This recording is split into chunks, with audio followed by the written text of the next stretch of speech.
They say the island of Samar breathes between two worlds, one seen, one felt. And sometimes, if you listen long enough, the unseen answers back. It is a place where the veil between what we know and what we believe is impossibly thin.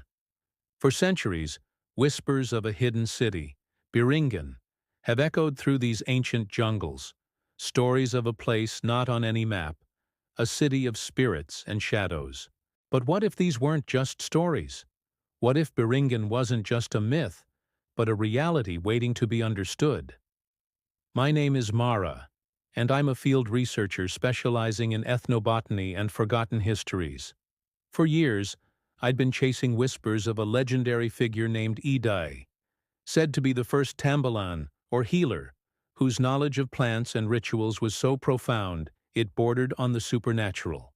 Her lineage was rumored to trace back to the pre-colonial healers of Biringan itself. The local stories described her not as a sorceress, but as a keeper of ancient wisdom, a guardian of a delicate balance.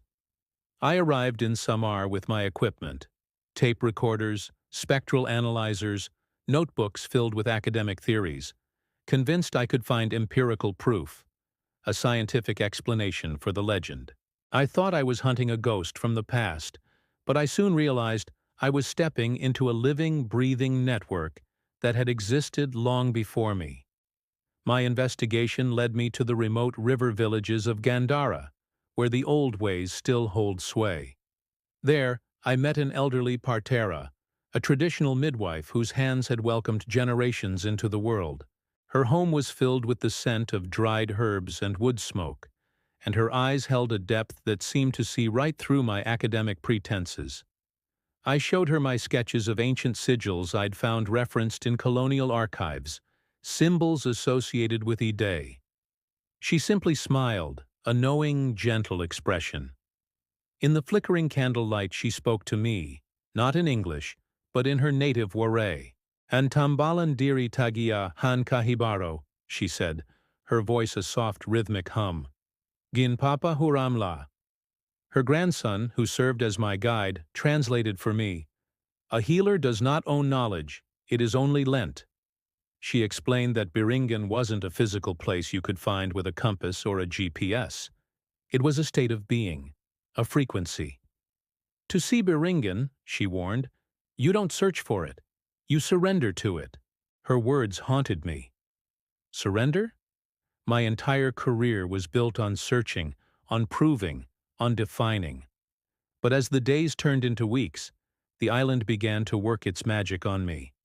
The constant hum of the cicadas, the rhythmic lapping of the river against the shore, the way the mist seemed to dance and form shapes in the pre-dawn light, it all started to feel like a language.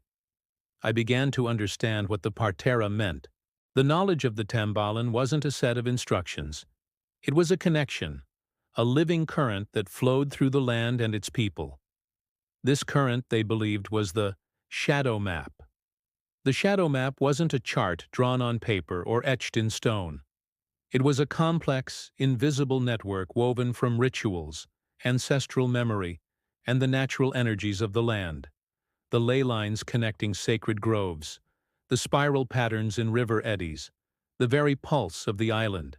It was a map of consciousness, not of geography. It couldn't be decoded with technology. It had to be felt. It responded only to those who still remembered how to listen, how to quiet the noise of the modern world and tune into the subtle frequencies of the earth.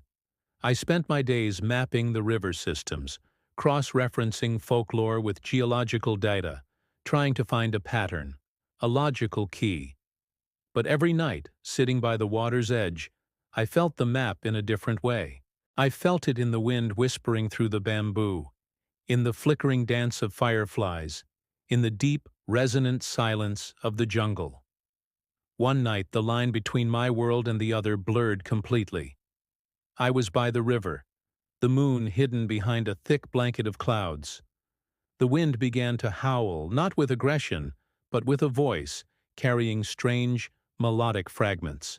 Across the water, lights flickered between the trees, not like flashlights, but like soft, conscious whispers of luminescence. I knelt by the bank, drawn to my own reflection in the dark, still water. But as I stared, the face looking back at me wasn't my own. It was a woman, ancient and serene, her features calm and powerful. The air grew thick, heavy with a low, resonant hum that vibrated deep in my chest.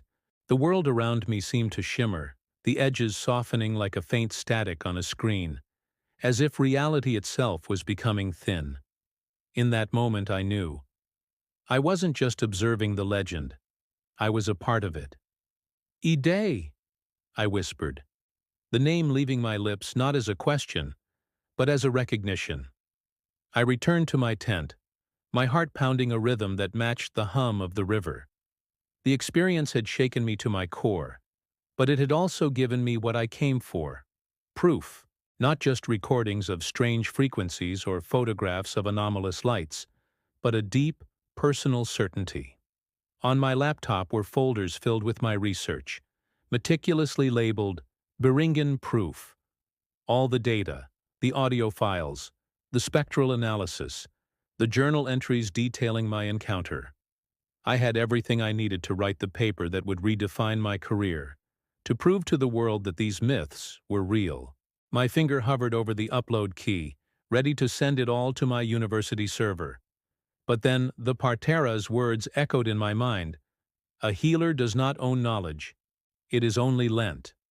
To reveal what I had found would be to expose it, to pin it down, to dissect it.